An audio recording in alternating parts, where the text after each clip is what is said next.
Radhe Radhe everyone. आज की video में मैं आपको दशहरा पूजा की बहुत ही सरल पूजा विधि बताऊंगी। तो देखिए, दशहरा की जो पूजा है वो सुबह के समय की जाती है। सुबह स्नान आदि करने के बाद जहां पर भी हमें दशहरा पूजना है, पहले उस जगह को हम अच्छे से साफ कर लेंगे। इसके बाद हमें गोबर से 10 थेपड़ी बनानी होंगी। तो देखिए, गाय का गोबर हमें चाहिए होगा, उससे हम 10 थेपड़ी बना लेंगे। ये रावण के 10 मुख के रूप में इनका पूजन किया जाता है। तो यहाँ पर देखिए, एक थेपड़ी मैंने बना ली है। इसी तरह से हमें 10 थेपड़ी रखनी है। आप ये थेपड़ी एक लाइन में भी रख सकते हैं, या इस तरह से देखिए, 2 थेपड़ी हमने एक तरफ रख ली है, 2 एक तरफ, 2 उनके नीचे और 2 थेपड़ी हम बीच में रख लेंगे। इस तरह से हमें पूरी 10 थेपड़ी रख लेनी है। छोटी छोटी थेपड़ी हमें बनानी है गोल गोल, और उसके बाद हमें पूजन शुरू करना है। तो पूजन करने के लिए देखिए, मैंने यहाँ पर एक थाली पर स्वास्तिक बना लिया है। तो यहाँ पर हम दिया जला देंगे। इस थाली में मैंने घी का दिया जला दिया है। दिया जलाने के बाद हम 1 लोटा जल लेंगे और जल से छींटे लगाते हुए पहले हम शुद्धिकरण कर लेंगे। जब भी हम पूजा करते हैं तो पहले शुद्धिकरण कर लेते हैं, उसके बाद हम पूजा प्रारंभ करते हैं। उसके बाद देखिए, शुद्धिकरण करने के बाद हम सभी थेपड़ी जो भी हमने 10 ली हैं उनको तिलक कर देंगे। तो यहाँ पर हम सभी को तिलक कर देंगे। और देखिए, दशहरा के दिन जब सुबह पूजा की जाती है तो कुछ लोग इसको रामचंद्र जी का पूजन मानते हैं और कुछ लोग इसको रावण का पूजन मानते हैं।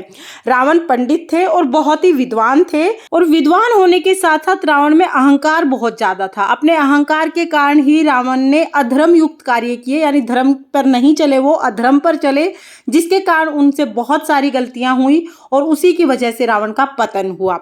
तो देखिए, ब्राह्मण और विद्वान होने के कारण हम रावण का सुबह पूजन करते हैं। और जब पूजा करेंगे तो 10 इस तरह की मिट्टी की कुल्हियाँ हमें खील से भर लेनी है। उसके बाद उन पर हम कलावा बांधेंगे, तिलक करेंगे, और इन कुलिया के ऊपर हम एक एक पताशा रख देंगे।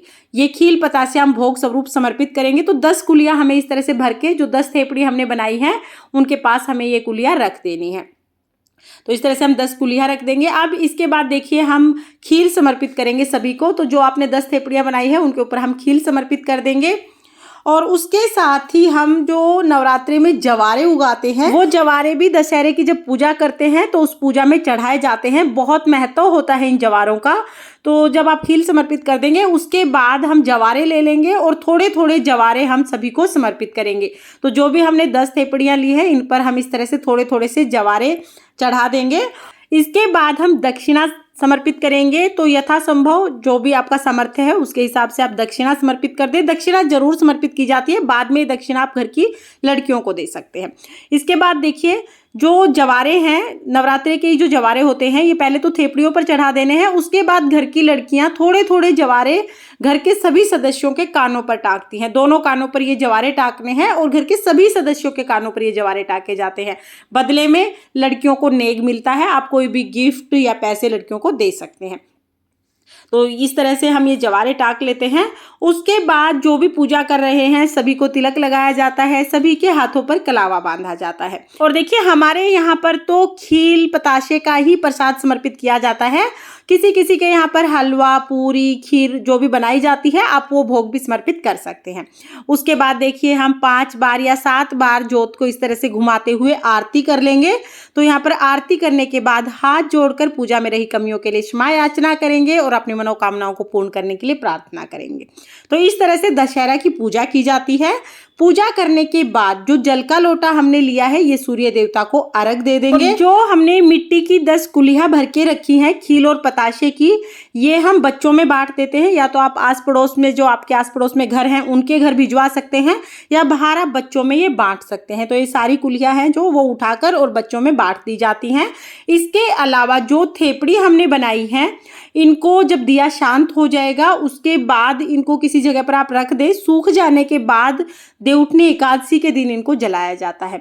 तो जो भी ये 10 थेपड़ी हैं, इनको आप सुखा लें। और बाद में, जब हमारे यहाँ तो ऐसा ही होता है कि एकादशी जब आती है, देवउठनी एकादशी, उस दिन शाम के समय इन सभी थेपड़ियों को जलाया जाता है। तो इस तरह से हमें दशहरा की पूजा करनी है।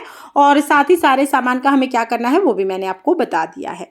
फ्रेंड्स, दशहरा पूजा की ये बहुत ही सरल पूजा विधि है। दशहरा का जो पूजन है वो सुबह के समय किया जाता है।